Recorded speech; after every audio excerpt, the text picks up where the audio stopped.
말씀은 창세기 보겠습니다. 37장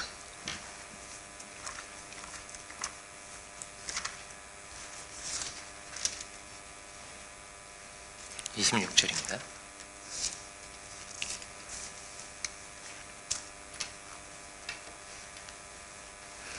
이십오 절부터 봐도 좋을 것 같습니다. 36절까지를 제가 길기 때문에 제가 빠르게 봉독하겠습니다. 그들이 앉아 음식을 먹다가 눈을 들어본즉 한 무리의 이스마엘 사람들이 길르앗에서 오는데 그 낙타들의 향품과 유향과 모략을 싣고 애굽으로 내려가는지라. 유다가 자기 형제에게 이르되 우리가 우리 동생을 죽이고 그의 피를 덮어둔들 무엇이 유익할까?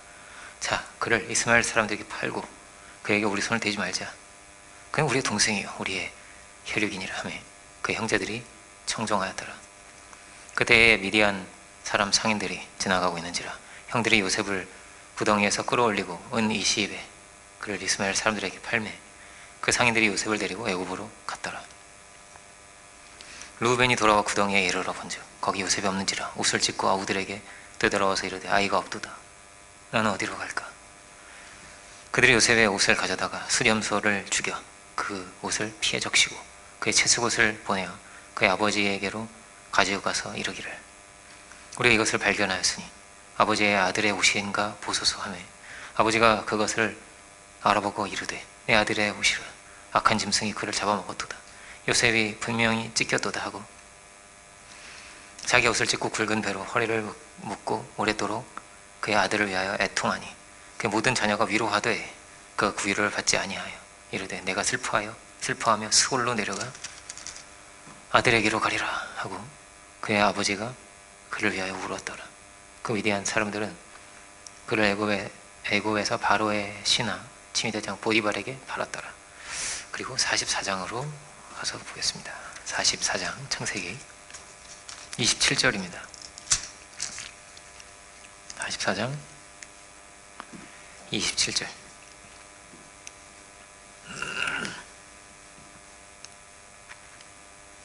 27절부터 34절입니다. 주의 종 우리 아버지가 우리에게 이르되 너희도 알거니와 내 아내가 내게 두 아들을 낳았으나 하나는 내게서 나갔으므로 내가 말하기를 틀림없이 찢겨 죽었다 하고 내가 지금까지 그를 보지 못하거늘 너희가 이 아이도 내게서 데려가려 하니 만일 제 해가 그 몸에 미치면 나의 흰 머리를 슬퍼하며 수월로 내려가게 하리라 하니 아버지의 생명과 아이의 생명이 서로 하나로 묶여 있거늘 이제 내가 주의 종 우리 아버지에게 돌아갈 때에 아이가 우리와 함께 가지 아니하면 아버지가 아이의 없음을 보고 죽으리니 이같이 되면 종들이 주의 종 우리 아버지가 흰 머리로 슬퍼하며 수월로 내려가게 함이니이다. 주의 종이 내 아버지에게 아이를 담보하기를 내가 이를 아버지께로 데리고 돌아오지 아니하면 영영이 아버지께 죄짐을 지리이다 하였사오니 이제 주의 종으로 그 아이를 대신하여 머물러 있어 내 주의 종이 되게 하시고 그 아이는 그의 형제들과 함께 올려보내소서. 그 아이가 나와 함께 가지 아니하면 내가 어찌 내 아버지에게로 올라갈 수 있으리까? 두렵건대 제 해가 내 아버지에게 미침을 보리이다. 여기까지 보겠습니다. 37장의 본문은 형들이 이제 요셉을 파는 장면입니다. 죄를 짓는 장면이다 할 수 있습니다. 그 자리에 오기까지 이제 점점 뭐가 이렇게 쌓여갔겠죠. 미움이, 분노가 이렇게 점점 쌓여가다가 다들 의견이 어떠냐면 죽여야겠다라는 이런 마음을 가질 정도까지 된 겁니다. 그죠? 그럴 정도까지 되었습니다. 가인에게도 그렇게 하나님께서 말씀을 하신 거죠. 죄의 올무가 너의 문 앞에 있지만 넌 죄를 다스려라 이렇게 말씀하시는데 그러니까 이들은 죄에 잡힌 거죠. 이미 잡혀서 끌려가서 이렇게 동생을 파는 자리까지 이르게 되었습니다. 근데 유다가 하는 말이 있죠. 그래도 죽이는 것보다 파는 게 낫지 않겠냐고. 뭐 죽여서 뭐 하겠냐고. 파는 거는 뭐 죄가 아닙니까? 파는 것도 엄청난 있을 수 없는 죄잖아요. 여러분의 형제가 여러분을 무슨 원양어선이나 뭐 새우잡이배 이런 거 있죠. 생각을 해보세요. 상상할 수 없는 거잖아요. 팔아버린다고 생각해보세요. 있을 수 없는 일인데 얼마나 큰 악입니까? 근데 그 큰 악을 행하는데도 불구하고 이들이 이 죄에 사로잡혀 있어서 이게 얼마나 큰 죄인지를 잘 모르고 있는 것 같은, 죄에 사로잡혀 있다 보니까 당연하게 해야 될 것 같은 이런 거죠. 죄는 어떠냐? 죄는 짓고 나서 알게 되는 겁니다. 아, 하지 말았어야 했는데, 이렇게 가지 말았어야 했는데, 이렇게 되는 거죠. 만약에 시간을 돌릴 수만 있으면 내가 그렇게 안 했을 텐데, 이렇게 되는 거란 말이에요. 그리고 44장으로 왔습니다. 44장은 어떤 거냐면 이제 죄를 뉘우친 자리를 보게 되는 거죠. 유다가 시간이 많이 흐른 겁니다. 한 20년이 넘게 흘렀어요. 왜냐면 이제 30살에 총리가 됐죠. 그죠? 그럼 이제 13년, 17살에 팔려서 이제 13년이 흐른 거란 말이에요. 그리고 7년이 더 흐른 거죠. 풍년의 7년이죠. 그 20년 넘게 흐른 거란 말이에요. 그리고 흉년 중에 이렇게 온 거니까 20몇 년이 흐른 겁니다. 그 앞에서는 동생을 노예로 팔아버렸는데, 요셉을. 그런데 여기서는 베냐민이 또 노예로 팔려가게 되는 상황이 된 거예요. 그렇게 그 상황 속에서 유다가 자처해서 내가 노예가 되겠다, 이렇게 말을 하게 된 거죠. 그러니까 이것은 분명히 이전과 다른 모습인 거죠. 아, 이제 뭐 베냐민까지 팔아버리면 이제 라헬의 아들이 다 없어지는 거잖아요. 마치 그렇게 되는 거잖아요. 근데 그렇게 하지 않고 그는 돌이켜서 내가 종이 되겠소이다 한 거죠. 자처해서. 그러니까 이것이 분명한 돌이키고 회개하는 이 자리, 여기까지도 오게 된 거죠. 앞에서는 어떤 거죠? 이렇게 죄를 짓는 이 자리까지 오게 된 거잖아요. 막 시기와 이런 거 막 폭받쳐 올라서 여기까지 갔다면, 이 자리는 어떠냐면 여기 또 이 시간이 쭉 흐르면서 어떠냐면 돌이키고 회개하는 이런 자리까지 오게 되었다라는 거예요. 이런 자리까지 오게 되었다. 그 죄는 어떤 속성을 가지고 있냐? 우리를 사로잡는 거고, 그리고 한번 죄에 빠지면 어떻게 되냐면 돌이키기가 굉장히 힘듭니다. 힘든 겁니다. 회복은 정말 어렵구나 라는 거죠. 회복이 참 어렵다는 것입니다. 창세기 3장이 타락하는 이야기인데 그 이후에 이 긴 역사가 다 뭐냐면 회복입니다. 이들도 동생을 팔고 나서 굉장히 힘든 길을 간 거죠. 너무나 힘들고 무거운 길을 간 거죠.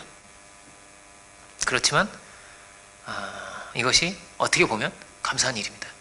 왜냐하면 이런 고통과 어려움과 이런 상황과 배고픔과 이런 거를 겪지 않았다면 어쩌면 이들이 진실하게 정말로 회개하고 돌이키고 뉘우치지를 못했을지도 모릅니다. 그냥 뭐 다 잘 되고 그럴 수도 있지 않겠어요? 어떤 사람은 사람을 죽여놓고 그냥 뭐 일이 또 잘 되고 이것도 잘 덮었어요. 이렇게 그렇게 또 흥청망청 그렇게 즐기다가 살았어요. 그러다 죽었다. 그래, 이게 어떻게 보면 더 큰 비극이죠. 죄를 짓는 것도 비극이지만 회개하지 않고 죽는 건 더 큰 비극이단 말이에요. 정말 큰 비극인 거죠. 근데 이들은 돌이킬 수 있었다는 것입니다. 돌이킬 수 있었다. 그러니까 하나님의 섭리는 어떤 거냐? 하나님은 죄를 돌이키기를 원하시는 분이죠. 죄를 돌이키기를 원하십니다. 그리고 어떻게든 그 죄를 돌이키게 해주시려고 하시는 분입니다. 길을 열어주려고 하시는 분입니다. 왜냐하면 사람은 죄로 인해서 무너졌고, 근데 늘 마찬가지거든요. 죄로 인해서 사람은 무너집니다. 죄를 짓는 만큼 그의 눈은 어두워질 것이고 그의 길은 굽을 것이며 그는 생명에서 떠날 것입니다.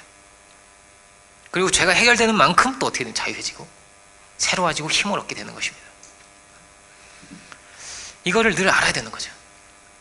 죄를 어떻게 해결할 수 있냐? 이게 참 중요한 문제입니다. 신앙에서. 그래서 또 한편에 뭐가 있을까요? 해결받는 것도 있지만 어떻게든 죄가 안 들어와야 됩니다. 독국물을 먹고 해결을 받는 것도 필요하죠. 근데 독국물 안 마셔야 되잖아요. 안 마시는 게 더 좋은 거잖아요.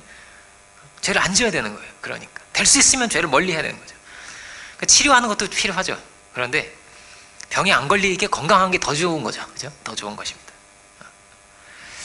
병이 오는 사람은요 계속 오지 않겠어요? 또 감기 걸리고 또 몸살이 나고 또 코피 나고 또 무너지고 이렇게 자꾸 병이 오는 거란 말이에요. 그러니까 건강한 사람은 감기도 잘 안 걸려요. 한 5년이 지나도 10년이 지나도 감기도 안 걸리는 사람도 있고, 그죠? 한방이 있고 양방이 있고 이게 좀 다르다고 하잖아요. 한방은 어떠냐면은 보약이 많은 것 같아요. 보약이 종류가 막 많고 뭐에 좋은 약, 뭐에 좋은 약이 많은 거예요. 그래서 건강하게 해주는 거죠. 그러니까 치료도 좀 건강하게 만들어서 병을 쫓아내는 어떤 이런 식인 것 같습니다. 무너진 밸런스를 이렇게 회복시켜서 병을 쫓아내는 거죠. 근데 양방은 병에 걸리면 그 병 그거를 이렇게 싹 뽑아주는 어떤 이런 역할을 하는 것 같아요. 대개는 물론 이제 건강 보조제도 있고 하겠지만 대개는 그런 것 같습니다. 어떻게 보면 한방은 좀 이렇게 사치품처럼 생각이 될 수도 있습니다. 병에 걸리지도 않았는데 약을 먹는 거니까 어떻게 보약을. 그런데 뭐가 더 좋은 거죠? 더 좋은 거는 건강한 게 좋은 거죠. 그죠? 건강한 게 좋은 겁니다. 건강한 습관과 삶의 모양을 가지고 가야 되는 거죠. 신앙의 길도 양면이 있는 것입니다. 어떻게 하면은 나에게서 나의 어떤 죄성을, 나의 어떤 연약함을 이걸 어떻게 이렇게 쏙 뽑아낼 수 있을까? 이것도 필요합니다. 이걸 분석도 하고 참 필요하죠. 그런데 허약하고 기초 체력이 떨어진다면은 그런 병이 자꾸 올 것입니다. 자꾸 부정한 안 좋은 생각도 들고 부정적인 생각. 이것도 하나의 습관과도 같은 거예요. 건강, 영적 건강함이 하나의 습관과도 같습니다. 그래서 부정한 생각도 부정한 생각이 계속 돌 수 있는 거예요. 정죄도 정죄가 계속 도는 겁니다. 원망도 원망이 계속 돌아가는 겁니다. 그럴 수 있는 것입니다. 그러니까 늘 긍정적으로 다시 돌이키고 다시 믿음의 생각을 하고 이게 마치 뭐냐면 한약을 먹듯이 말씀을 가까이 하고 건강한 신앙생활을 하고 기도의 길이 열려 있고 그러면 잘 시험에 안 들죠. 웬만하면 건강하게 사는 겁니다. 그러면 은혜를 잃고 기도가 자꾸 끊어지고 그러면 자꾸 뭐가 오는 거죠. 시험이 오고 어려움이 오고 답답함이 오고 마음이 자꾸 무너지고 그렇게 되는 거죠. 근데 무너지면 어떻게 되냐면 무너지면 무너진 만큼의 열매를 맺게 됩니다. 내가 짜증이 많아진다든지 그렇다 보니 관계가 또 깨어진다든지. 그러니까 병이 걸리면 병이 걸리는 만큼의 비용을 지불해야 되잖아요. 그죠? 나이가 들수록 병이 많이 걸려서 병원비가 점점점 이게 막 올라간대요. 이빨도 점점점 없어지고, 그죠? 자꾸 이렇게 병도 자주 걸리고 하니까. 그러니까 무너지면 어떻다고요? 무너지는 만큼의 비용을 지불해야 됩니다. 근데 이거는 영적인 세계도 마찬가지예요. 내가 죄에 사로잡히면, 내가 분노에 사로잡히고 원망에 사로잡히고 미움에 사로잡히면 그만큼의 비용을 내가 지불해야 됩니다. 그만큼 힘들 겁니다. 그만큼의 손실이 일어날 겁니다. 관계에서. 그만큼 내용이 답답해질 것입니다. 그러니까 늘 어떻다고요? 지켜야 됩니다. 믿음을, 중심을. 잃어버리면 이건 되찾아오는 것이 더 힘들다고 늘 생각을 해야 됩니다. 그래서 은혜가 있다면 그 은혜를 지켜야 됩니다. 믿음을 지키고 중심을 지켜가야 하는 것이죠. 성경은 어떤 이야기로 되찾아오는 이야기입니다. 영성을, 아들의 권세를, 은혜를, 성령을 원래 생명으로 지으신 거 아니에요, 그죠? 이것이 회복되었다는 회복의 이야기입니다. 회복하는 이야기입니다. 불신의 사람이 믿음의 사람으로 회복이 되고. 먼저는 어떻다고요? 안 잃어버려야 되는 거죠. 될 수 있으면 내 중심을, 믿음을 잃어버리지 않으려고 해야 되는 거죠. 관계도 어떻습니까? 불화가 깊어지고 다툼이 막 반복되고 이러면요, 다시 친해지고 이걸 회복하고 이러는 거가요 힘들어요. 굉장히 막 자존심에 문제가 생기고 이게 굉장히 힘들어진단 말이에요. 다시 여기서 돌이켜서 의의 길로 다시 들어가기가, 다시 새로운 길로 가기가 정말 힘들다는 거예요. 이것이 성경이 우리에게 보여주는 모습입니다. 우리의 이야기입니다. 그래서 우리가 신앙생활을 하면서 회개를 하잖아요. 주여 저희 죄를 용서하소서. 돌이키러 원하면 회개를 하는데, 회개를 계속 하면서 가도 결국에는 여기에서 이렇게 크게 다시 못 벗어나 다시 돌아가고 다시 또 믿고 다시 이렇게 되기가 쉬운 겁니다. 그렇게 그냥 살다가 죽는 거예요. 그렇게가 참 쉬운 거죠. 요셉의 형들은 어땠을까요? 치열한 거죠. 이 큰 죄를 짓고 너무나 힘든 겁니다. 요셉의 형들이 그냥 이렇게 하고 하면서 즐기다가 이렇게 죽었다. 그럼 뭐라고? 이게 끔찍한 거란 말이에요. 그런데 많은 이들이 어떻게 살까요? 그렇게 살 겁니다. 그냥 그렇게 쾌락을 쫓아서, 그냥 그렇게 돈을 쫓아서, 그렇게 권력을 탐하면서 그냥 그렇게 살 겁니다. 그러면서 또 회개도 이렇게 조금씩 하면서 말이에요. 그런데 그 순수할 때, 은혜로울 때 드렸던 기도와 그 어떤 영성과 은혜의 세계로 돌아오질 못하는 경우가 많은 거죠. 이렇게 가면서 죄의 올무에 사로잡히고 건강을 회복하기가 쉽지 않듯이 믿음과 영성을 회복하는 것이 어려운 거죠. 그러니까 늘 죄는 그런 속성을 가지고 있습니다. 나를 죽인다라는 거예요. 나를 죽이는 것입니다.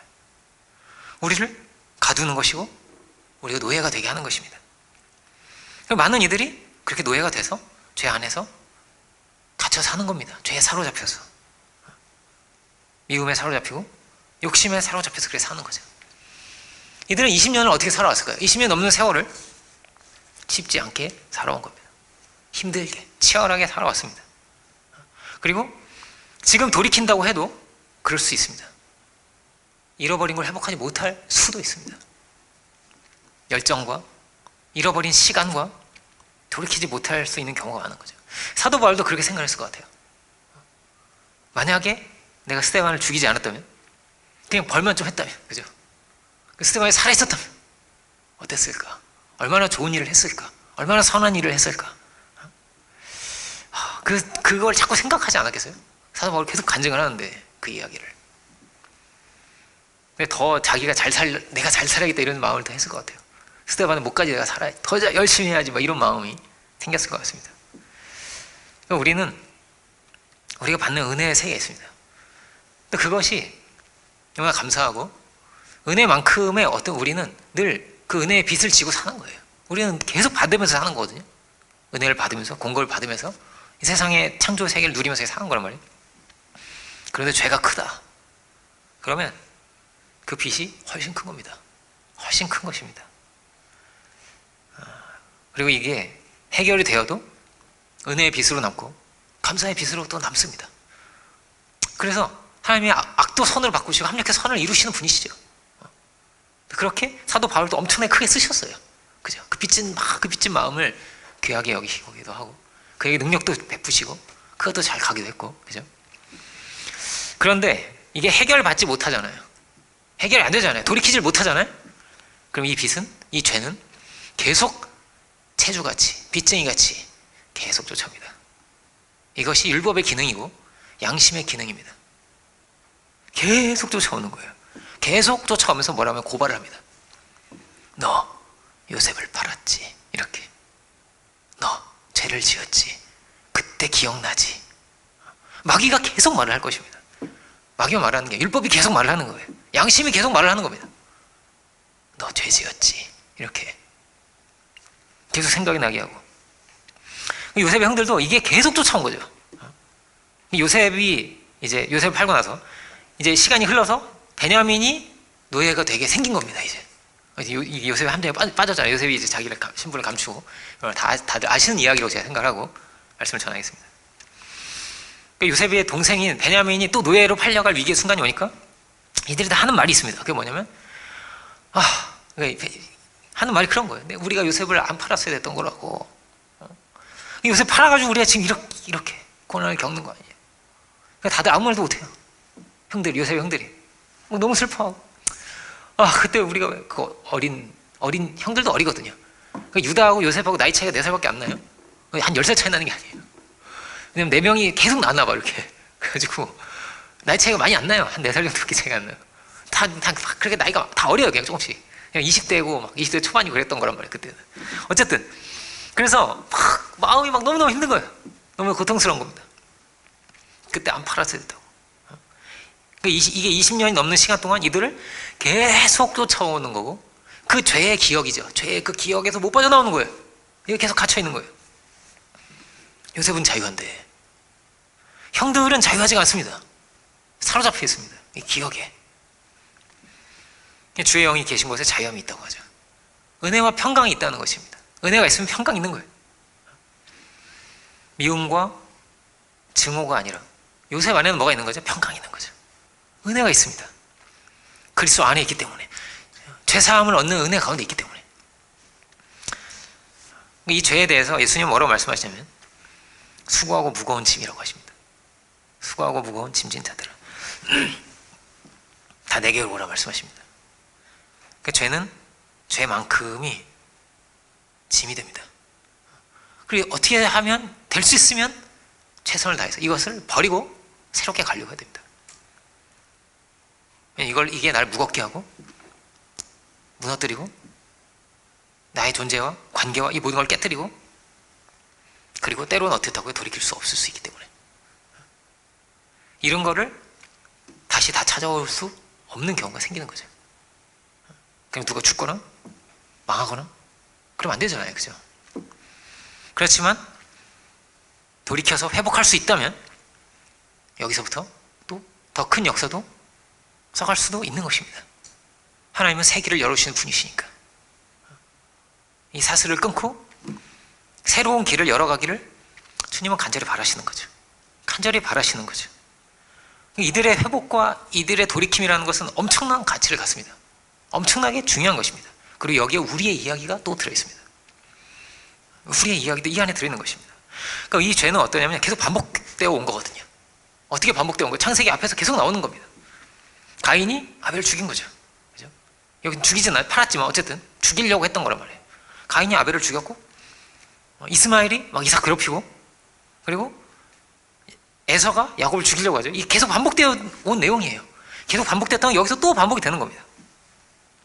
시기가 있고 분노가 있는 것이고, 이 죄의 문제가 들어와 있는 거죠. 이들 안에서 들어와 있습니다. 이걸 어떻게 해서 가야 되냐, 이걸 어떻게 돌이켜야 되냐.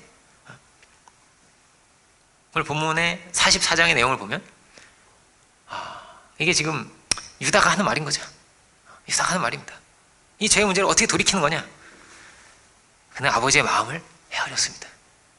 아버지가, 이 아들이 죽으면 아버지도 죽는 겁니다. 아버지가 얼마나 슬퍼할까. 아버지가 얼마나 고통스러울까를 그가 생각한 거죠. 그러니까 요셉을 팔 때는 막 분노와 시기에 눈이 멀어서 아무것도 생각을 못합니다. 그렇지만 이 자리에서는 그가 아버지의 마음을 헤아리게 됩니다. 너무나 고통스러웠고 힘들어했던 그 아버지를 생각합니다. 우리도 참 중요한 게 뭘까요? 수평적으로 어떤 관계가 있어요. 좀 싫기도 하고 짜증이 날 수도 있고 여러 가지가 있겠죠. 그렇지만 우리가 아버지를 생각해야 된다는 것이죠. 하나님이 어떠실까? 하나님 어떻게 보실까? 나를 어떻게 보시고 그를 어떻게 보시고 우리를 또 어떻게 보실까를, 아버지가 어떠실까를 우리가 생각해야 하는 거죠. 성령의 사람은 어떤 길을 가는 겁니까? 주님과 어떻게 동행이 뭐죠? 하나님과 동행한다는 것은 그런 것입니다. 아버지를 생각하고 사는 거죠. 아버지가 어떻게 보시는가를 기억하고 사는 것이죠. 이것이 예수님의 길이었습니다. 예수님은 어떻게 가셨냐면, 요한복음 8장 29절이죠. 제가 참 자주 보는 본문인데, 제가 한번 봉독해 보겠습니다. 제가 한번 봉독해 보면 이렇게 말씀합니다. 예수님께서 하신 말씀이, 나를 보내신 이가 나와 함께 하신다는 거예요. 나와 함께 하시도다. 내가 항상 그의 기뻐하시는 일을 행함으로 나를 혼자 두지 않으셨다라는 거예요. 함께 하시고 혼자 두지 않으셨는데, 예수님은 뭐냐면 아버지의 기쁨이 되기를 원하셨다는 거죠. 아버지가 웃는 모습을 이렇게 보려고 하신 거죠. 내가 이렇게 하면 아버지께서 기뻐하시겠지. 아버지께서 얼마나 좋아하실까. 이 한 영혼이 회복되는 거를, 그가 치유받는 거를, 그가 회개하는 거를, 그가 돌이키는 걸 얼마나 좋아하실까, 기뻐하실까를 생각했던 거죠. 나한테는 못되게 하는 사람도 있는 거잖아요. 그죠? 그런데도 그를 품고 그를 용서하려고 한 거죠. 아버지의 마음이 있으니까. 유다는 위기의 순간이죠. 이 어려운 자리죠. 너무나 고통스러운 자리죠. 또 이렇게 동생은 또 팔려가고, 어떻게 해야 되는 거야 도대체. 너무나 막 힘든 자리에서 아버지라 생각할 수 있었던 겁니다. 유다는 이 자리에 오기까지의 시간이 있는 거잖아요. 지금 37장에서 44장을 보는데 20년이 넘는 세월이 어떤 시간이었냐. 유다에게는 너무나 고통스러운 시간이었습니다. 너무나 고통스러운 시간이었습니다. 왜냐하면 그의 집에 피바람이 불었거든요. 아들이 죽었습니다. 둘을 잃었습니다. 그리고 아내도 잃어버렸습니다. 유다가. 그 자리에서도 어떻게든지 축복을 이어가야 했습니다. 그래서 다말이, 알죠 우리가, 다말을 통해서 그가 베레스와 세라를 얻게 됩니다. 이게 너무나 부끄럽고 수치스러운 이야기입니다. 사실은 너무나 부끄러운 이야기입니다. 자식 둘을 잃고 아내도 잃은 것도 너무나 고통스럽죠. 이것도 너무나 고통스러워. 자식을 하나만 잃어도 고통스러워. 둘을 잃었단 말이에요. 둘을 잃고, 그리고 뭐라고요? 아내도 잃었단 말이에요. 너무나 고통스럽고 힘든데, 그런데 며느리 때문에 더 창피해졌죠. 너무나 수치스러워졌죠. 누가 옳았냐? 며느리가 그 이방인인데, 그 이방인 며느리가 더 옳았죠. 자기보다. 마지막 남은 자존심까지 막 뭉개져 버렸죠. 그는 처참하게 깨어졌습니다. 유다가 그냥 박살이 났습니다. 이게 얼마나 힘들었을까요? 보통 우리가 힘든 일을 겪는데 유다는요 정말 힘든 일을 겪었습니다. 너무나 큰 일을 겪었습니다. 그렇지만 그 과정을 통해서 그가 돌이켰습니다. 그래서 성경을 자세히 보다 보면 유다가 아버지를 떠나서 따로 살아요. 이방인 지역에 따로 살면서 이방인 며느리도 없고 이렇게 한 거란 말이에요. 그런데 그가 돌아옵니다. 아버지에게로. 아버지와 함께 있는 장면으로 이어집니다. 며느리와 함께 돌아왔겠죠. 너무나 큰 고통이 있지만 그래도 정말 가장 귀한 것을 붙들려고 다시 돌아온 거죠. 그러니까 하나님의 축복이 끊어지면 이건 더 큰 고통이 되니까, 정말 모든 게 헛되게 되니까. 그는 모든 걸 다 잃어버린 사람입니다. 유다는 어떻게 보면 마지막 자존심까지 다 잃어버렸습니다. 그런데 마지막 하나 남은 게 있었는데 그게 뭐냐면 하나님입니다. 다시 믿음을 지키려고 돌아온 겁니다. 그 저주받은 상황에서도 믿음의 축복을 이어가려고 했던 다말을 보면서 그가 크게 깨어진 거죠. 크게 회복된 거죠. 그래, 내가 이렇게라도 이어가야겠구나. 그래서 돌아오게 됩니다. 다말에게 이렇게 말을 합니다. 유다가 네가 나보다 의롭다고, 네가 나보다 의롭다. 그렇습니다. 유다는 뭐죠? 죄가 많았습니다. 동생도 팔고 아버지의 길이 아니라 잘못된 길을 간 거죠. 이방 여인과 혼인을 하게 된 건데, 자기가 아는 이야기죠. 이 어떤 이야기죠? 삼촌 이야기란 말이에요. 에서 삼촌의 이야기란 말이에요. 야곱은 그렇게 안 간 거잖아요. 근데 에서는 그렇게 가서 부모에게도 미움도 받고 장자가 되지도 못했고 어떻게 가는지를 자기가 뻔히 알고 뻔히 보고 들었는데, 그죠? 그랬는데도 아버지의 길을 따라서 간 것이 아니라 삼촌처럼 갔습니다. 그 유다가. 그래서 약속의 땅을 떠나고 이방 땅에 혼인도 하고, 그리고 거기서 정말 지옥의 쓴맛을 본 거죠. 유다가 그 쓴맛을 보고 돌아온 겁니다. 그리고 정말 처참해졌습니다. 정말 난 이거밖에 안 되는구나. 난 정말 이런 사람이구나. 누굴 탓할 수가 없죠. 왜 이렇게 된 겁니까? 라고 누구한테 항변할 수 없습니다. 다 자신의 죄 때문이죠. 가장 큰 고통, 너무나 큰 고통을 받고 이 자리에 왔고, 그렇지만 너무나 귀하게 이 자리에서라도 그가 돌이킬 수 있었다는 거예요. 돌이킬 수 있었다. 정말 큰 대가를 치른 겁니다. 아들 둘을 잃고 아내까지 잃었습니다. 정말 큰 대가를 치렀지만 돌이킬 수 있었습니다. 그가 이 자리에서 그가 종이 되기로 하면서 분명하게 드러났습니다. 정말로 이가 돌이켰습니다. 내가 노예가 되겠다고 합니다. 유다는 왜 이러한 지경까지 갔을까요? 왜 이렇게 동생을 팔아버리고 아버지를 떠나버렸어요. 또 탕자처럼 그렇게 했는지도 모릅니다. 나한테 줄 거 있으시면 더 주세요. 그래가지고 가지고 막 나갔는지도 모르겠어요. 왜 그랬을까요? 유다도 어쩌면 채색 옷을 입고 싶었는지도 모르죠. 아니, 어쩌면 유다도 그냥 아버지의 정말 그 사랑이죠. 요셉을 사랑하는 거야, 반만이라도 날 사랑해줬으면, 이런 마음이 있었는지도 모르겠습니다. 아버지, 저도 아들이잖아요, 막 이 얘기를 하고 싶었는지도 모릅니다. 근데 우리 44장 맞죠? 그러니까 근데 저는 이제 이건 뭐 개인적인 생각이지만 야곱이 좀 너무하지 않나, 이런 생각도 듭니다. 야곱이 좀 너무하지 않나. 왜냐면은 봐봐요, 44장 봐봐요. 44장 보면 44장 27절 볼까요? 이런 표현이 여러 번 나와요. 주의 종 우리 아버지가 우리에게 이렇게 말을 했다는 거예요. 우리 아버지가 이르되 너희도 알거니와 내 아내가 내게 두 아들을 낳았다고. 그럼 레아는 아들이 아닙니까? 아내가 아닙니까? 레아도 아내잖아요. 레아도 아내인데 내 아내가 두 아들 낳았. 이건 라헬만 아내인 것처럼 말을 하잖아요. 원래 4명을 통해서 막 12명을 낳은 건데. 유다도 사랑받고 싶었는지도 모르겠습니다. 형들 아내는 어떤 마음인 거죠? 그럼 우리는 아들이 아니란 말이냐, 이런 마음. 가인 같은 막 불같은 분노가 있는 거죠.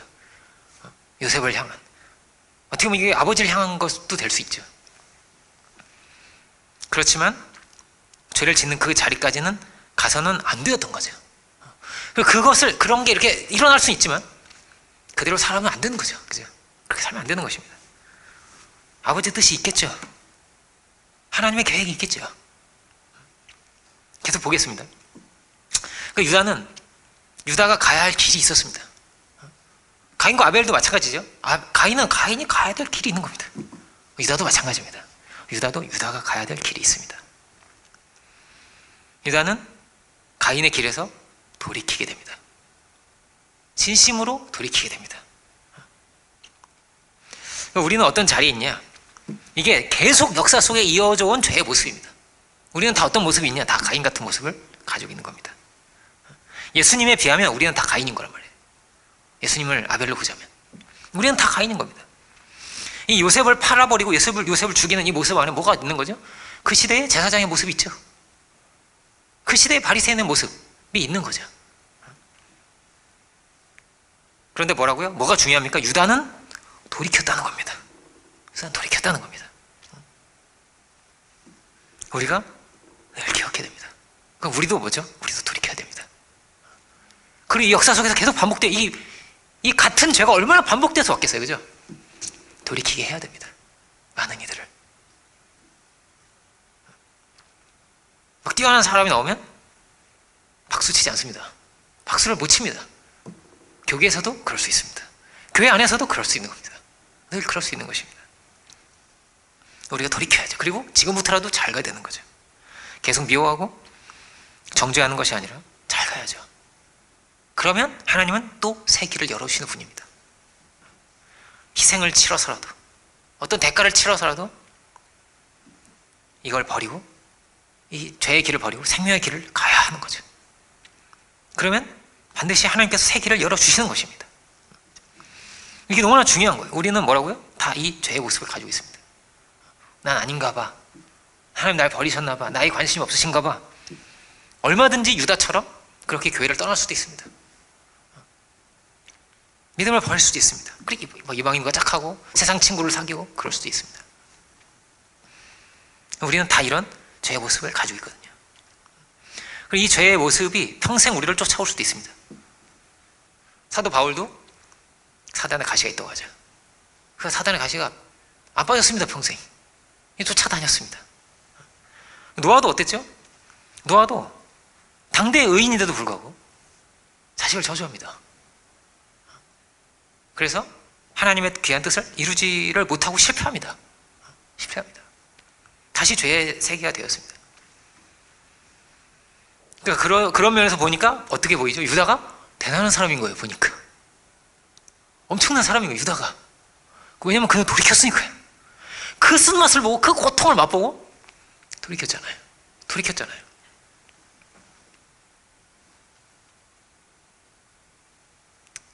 포기하지 않아야죠. 우리는 뭐와 싸워야 되는 겁니까? 유다는 뭐와 싸워야 되는 겁니까? 유다는 요셉하고 싸우면 안 되죠. 죄와 싸워야죠. 우리도 마찬가지죠. 우리도 결국은 이 죄와 싸우는 거죠. 그리고 어떻게든 이걸 버리고 새롭게 출발해야 되는 겁니다. 완전히 새롭게. 과거를 다 버리고 죄의 모습을 다 버리고 새롭게 출발해야 되는 거죠. 그런데 잘 안 됩니다. 쉽지 않은 게 있는 겁니다. 정죄가 안 멈춰요. 많은 사람들이 이 사슬에 매여서 그냥 이렇게 끌려가면서 하는 겁니다. 그냥 또 미워하고 또 원망하고 어떻게 끊고 가냐. 이것이 참 중요한 거죠. 우리가 어떻게 생각을 해야겠습니까? 어떻게든 끊고 가야겠구나. 그죠? 그렇습니다. 그렇지 않으면 정말 지옥의 쓴맛을 보겠죠. 누구같이? 유다같이 보겠죠. 그 전에 돌이킬 수 있다면 돌이켜야 되는 거죠. 로마서 8장을 우리 계속 보고 있는데 구원은 어떤 것입니까? 구원은 하나님께 속한 것입니다. 어떻게 돌이킬 수 있냐? 나의 힘으로, 나의 능으로가 아닙니다. 구원은 하나님께 속한 것입니다. 능력이 누구에게 있냐? 능력은 하나님께 있는 것입니다. 하나님이 세계를 열어주신 분입니다. 하나님의 은혜를 주시는 분입니다. 하나님이 우리 영혼을 새롭게 하시고 새로운 심령도 주시는 분입니다. 하나님이 구원의 하나님입니다. 그 하나님을 우리가 인정하고 살아야 되는 거죠. 하나님을 요청하고 살아야 되는 거죠. 하나님 앞에 자복하고 살아야 되는 거죠. 주님, 저는 이렇게밖에 생각해야 됩니다. 주님, 저 이렇게 연약합니다. 이런 죄인입니다. 하나님은 어떤 하나님이실까? 유다를 왜 안 사랑하시겠어요? 유다를 너무나 귀하게 여기시고 유다를 사랑하시고 유다를 돌이키기를 원하시는 하나님이 계신 거죠. 예수님이 어디에서 나왔습니까? 유다 지파에서 나온 거잖아요. 얼마나 큰 축복을 받았습니까? 야곱이 유다에게 엄청난 축복을 줘요. 네가 치리자다 라는 거죠. 치리자의 지팡이가 너를 떠나지 않을 것이다. 갈렙도 유다 지파죠. 열왕기의 그 왕들이 다 누구? 유다 지파죠. 그죠? 왕이 된 것입니다. 왕의 지파가 된 거죠. 우리는 무엇을 믿어야 되는 거냐? 하나님의 사랑을 믿어야 되는 거죠. 분명히 나를 향한 계획이 있으신 거죠. 그죠?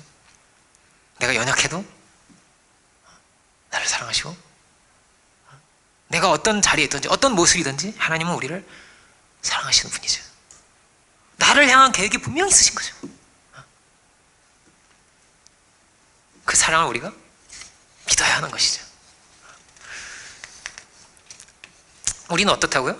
우리는 전부 가인의 자리에 있습니다. 주님은 그 가인 같은 이들에게 아벨로서, 그죠? 아벨로서, 중보자로서, 하나님의 사랑으로서 우리에게 생명을 주셨습니다. 가인에게 생명을 준다. 생각할 수 없는 일입니다. 있을 수 없는 일입니다. 죽어서 그를 살린다. 가인을 살린다. 그런데 주님이 그렇게 하셨습니다. 그 사랑을 우리에게 주셨습니다. 그 사랑으로 우리를 대하시는 것을 예수님을 통해서 우리에게 보여주셨습니다. 하나님이 어떤 분이신지를. 하나님이 그 죄인도 혹은 강도를 할지라도 그 어떤 자를 할지라도 그렇게 사랑하시고 그를 위해서 자신의 가장 귀한 아들도 주시는 하나님이신 것을 우리에게 보여주셨잖아요. 절대 버리지 않아요. 끝까지 사랑하시는 하나님이시구나라는 것을. 그러므로 그리스도 예수 안에 있는 자에게는 어떻죠? 결코 정죄함이 없죠. 그가 어떤 자를 할지라도 그렇습니다. 그리스도 예수 안에 있는 자에게는 그렇습니다. 그 안에 있다는 건 뭐죠? 예수님의 마지막 설교에 자주 하시는 말씀입니다. 나의 안에 거하라. 나도 너의 안에 거하라. 내가 아버지 안에 거하는 거지. 너희도 나의 안에 거하라. 그렇게 계속 말씀하세요. 그게 뭐냐면 사랑이죠. 그 사랑을 알아라. 내가 너희를 사랑하니 사랑을 알아라. 예수님을 통해서 다 보여진 거죠. 그 사랑하심이 있음을, 그 귀하게 여기심이 있음을 보여주신 거죠. 그 사랑 안에서 그 사랑을 믿고 긴밀한 연합과 그 친밀함을 가지고 그렇게 살아라는 거죠. 그런 연합을 하라는 거죠. 어떻게 연합하는 것입니까? 주님, 저는 이런 저도 사랑하실까요? 이런 저도 귀하게 여기실까요? 물론이죠. 어쩌면 그에게 더 큰 계획이 있을지도 몰라요. 그가 회복의 길을 가야 할지 잘 자인지 몰라요. 그가 가인의 길을 돌이키는 자인지 모르는 말이에요. 그가 새 역사를 열어나가는 사람일 수 있는 거란 말이에요. 연약하다고 하나님이 안 사랑하실까요? 왜 안 사랑하시겠습니까? 왜 안 사랑하시겠습니까? 그럼 죄를 지으라는 말은 아니죠. 연약해도 사랑하신다는 거죠. 여러분, 우리가 죄악에 빠지고 유혹에 빠지고 시험에 들어도 그 사랑을 믿고 가야 됩니다.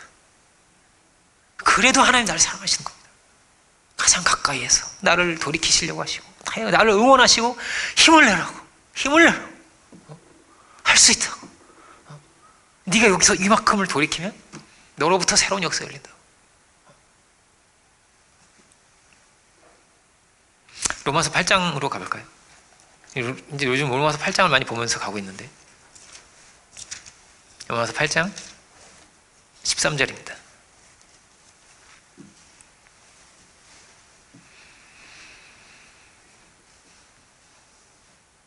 로마서, 이게 마치 어떻게 들리죠? 저는 이걸 이제 창세기로 한번 볼까요? 창세기로 보면 그렇게 들립니다. 12절부터도 봐도 좋을 것 같습니다. 8장 12절. 그러므로 형제들아, 이렇게 한번 생각해 보시죠. 요셉이 형들한테 말하는 것처럼 생각해 봅시다.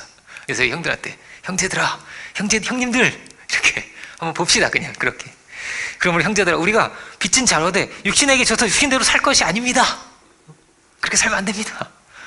너희가 육신대로 살면 반드시 죽을 것이로되 영으로서 몸의 행실을 죽이면 살리니 무릇 하나님의 영으로 인도함을 받는 사람은 곧 하나님의 아들이라. 너희는 다시 무서워하는 종의 영을 받지 아니하고 양자의 영을 받았으므로 우리가 아버지라고 부르짖느니라. 개정은 아빠 이렇게 되어 있습니다. 아빠, 아버지 이렇게 되어 있습니다. 이게 좀 난해 구절이기도 한데요. 창세기 흐름으로 봅시다. 13절을 그렇게 봅시다. 유다가 계속 그 길로 갔다면 죽는 거죠, 뭐 반드시. 그죠? 망하는 거 아닙니까? 망하는 길로 가는 겁니다. 에서같이. 천국 가냐 지옥 가냐 이야기 아닙니다. 그 길이 망하는 길입니다.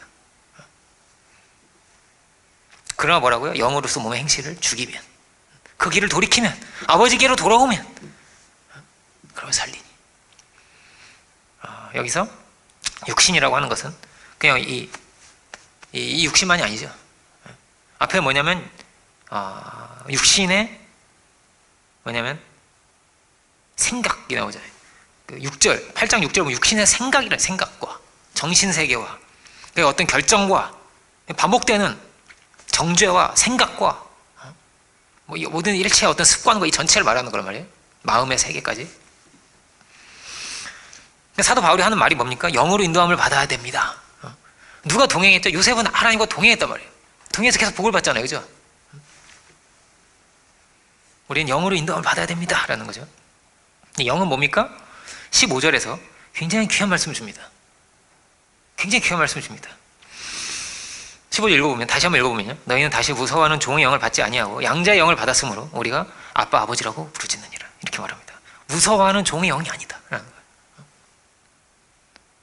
우리 연약하지만 연약하다고 하나님이 너무 무섭고 하나님께 나아갈 수 없는 것이 아니라 양자의 영이라고 아들아 하신다는 거예요. 내 아들아, 내 아들아 부르십니다. 사랑하는 내 아들아, 귀한 내 아들아, 그렇게 부르신다는 거예요. 마치 예수님을 하나님께서 그렇게 말씀하셔요. 예수님께 너는 내가 사랑하는 자고 내가 기뻐하는 자지 이렇게 말씀하시듯, 그렇듯 우리 한 사랑하는 사람은 그렇게 귀하게 여기시고, 자녀가 얼마나 사랑스러워요. 그죠? 너무너무 사랑스러운 거예요. 자녀가 그렇게 사랑하듯 우리를 그렇게 사랑하신다는, 우리 안에 내주하시면서, 이게 뭐냐면 여기에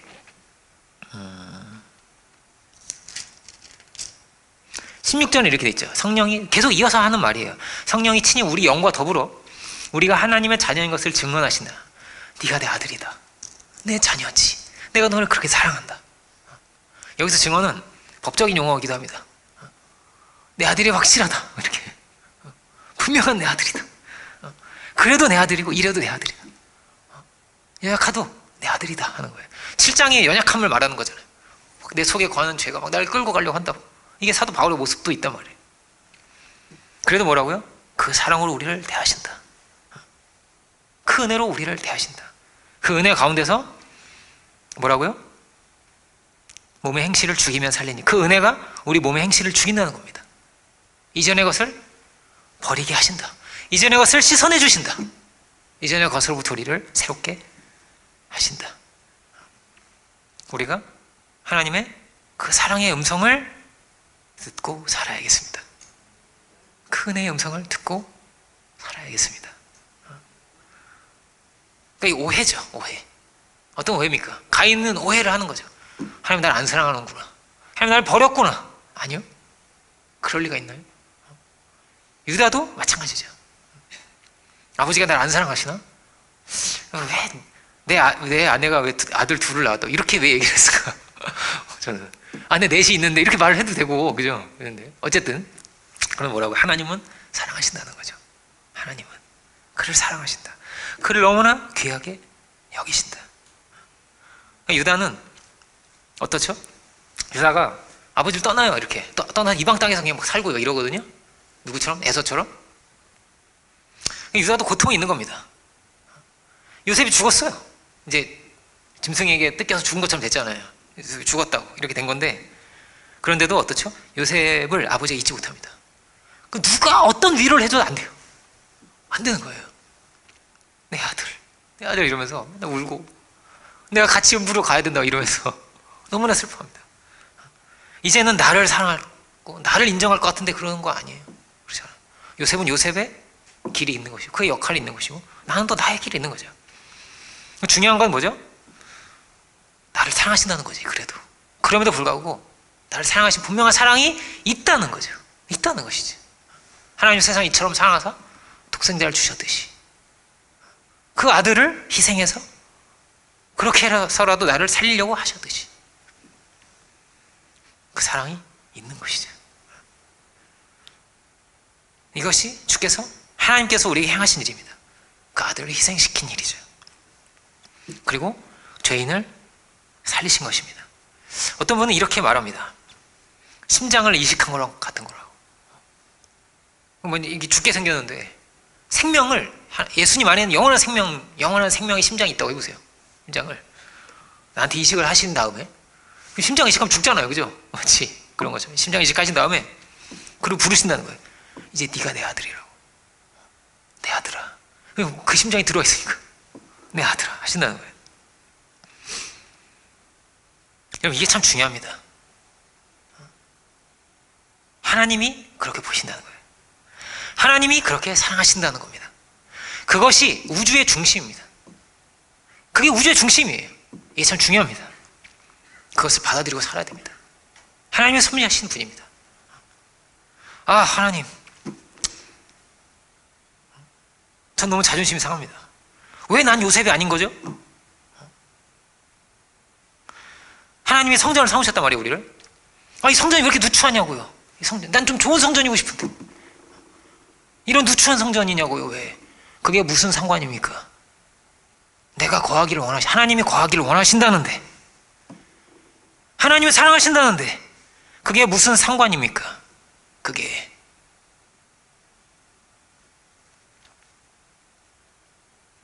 저 성전이 더 좋잖아요. 이 성전이 더 깨끗하잖아요. 하나님이 계시겠다고 하시잖아요. 주님 왜 전 2랩돈밖에 없습니까? 상관이 없다고. 상관이 없어. 너의 그 2랩돈이 나에게 너무나 소중하다고 하시잖아요. 너의 그 마음이 나에게 너무나 소중하다고 하시잖아요. 하나님이. 그게 어쩌면 가장 큰 것이 될 수 있다고 하시잖아요.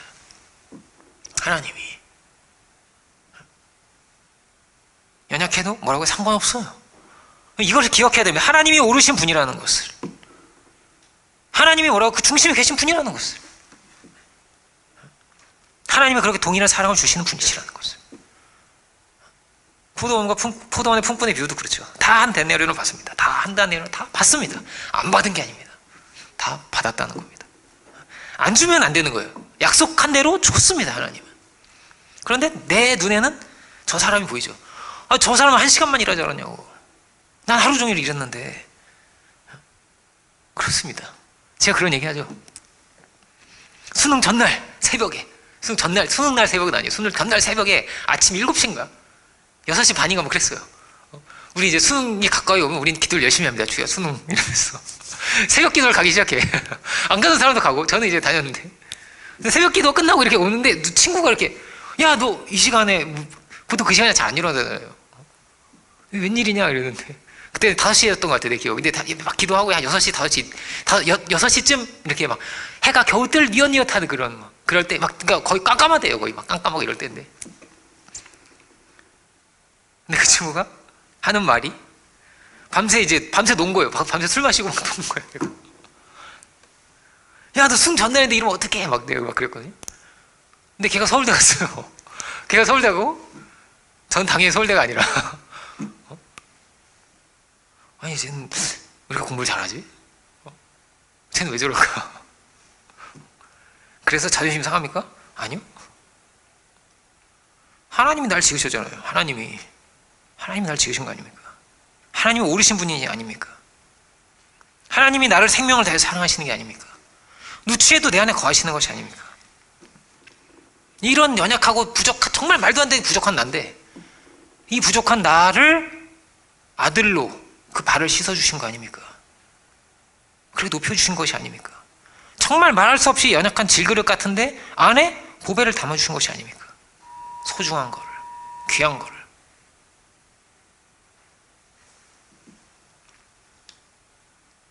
그렇게 우리를 건지신 것이 아닙니까? 다 울리네 이거. 죄송합니다.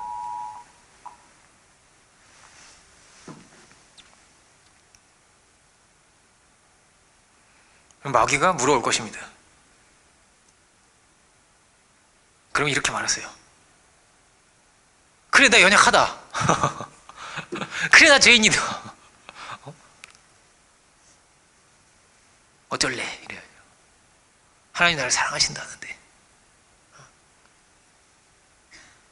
뭐라고요? 우리가 하나님을 보고 나를 볼 수 있게 원합니다.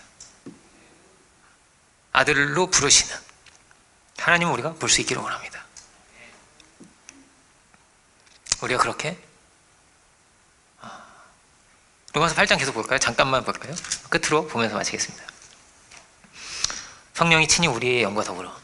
이 우리는 어떤 우리죠? 가인 같은 우리인 거죠. 유다 같은 우리인 거죠. 예수님이 요셉 같은 자리에 있는 거란 말이에요. 말하자면 비유하자면 그런 거란 말이에요. 그렇지만 성령께서 뭐라고요? 우리 영과 더불어서 우리가 하나님의 자녀인 것을 증거하신다 말이에요.